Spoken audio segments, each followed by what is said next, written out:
This is the first moment in my lifetime in which we're having an open debate about whether elections are believable. Of all the things I thought were possible in covering politics in this country, I never thought that would be possible. That we would have a conversation about, well, can we believe in our elections?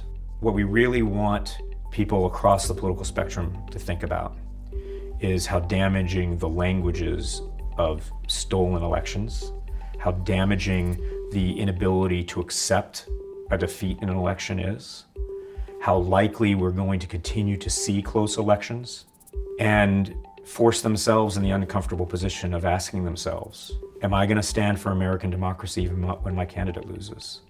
And the answer has to be yes. It has to be.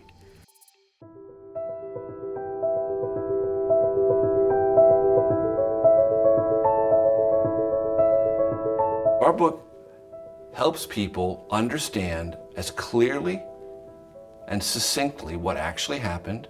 The election wasn't stolen. It wasn't rigged. You may not have liked the result, but that's a separate question. And we cannot enter a phase in American life where disliking an election means you are entitled to disbelieve the process behind it. We are a closely divided nation. Half of the nation is not going to accept the idea that someone used some kind of cheat code in the Constitution and a corrupt court or something along those lines to install the loser of an election as the winner. So what happens next? And this is not hypothetical. This happened on January 6th.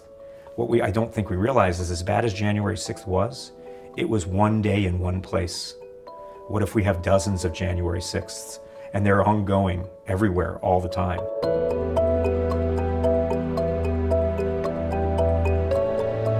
If you have a question about what happened in 2020, we have the answers, every single answer. And it should reassure you about something that you ought to have pride in. And it should tell you that Americans are the ones who build our elections. And to disparage elections is to disparage and accuse your neighbors. That's not the America I know. It's not the America most people I know want to live in.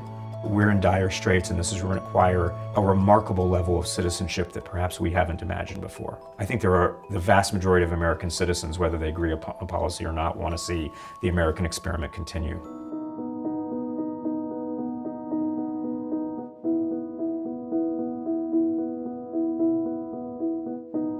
The 2020 election was a great American success story, the kind of thing our country used to celebrate, doing hard things, ingenious things with ingenuity and grit and determination under very difficult circumstances with no roadmap. The 2020 election, despite what some believe, what some have been lied to believe, the 2020 election was the greatest success of American democracy in history, and perhaps of world democracy.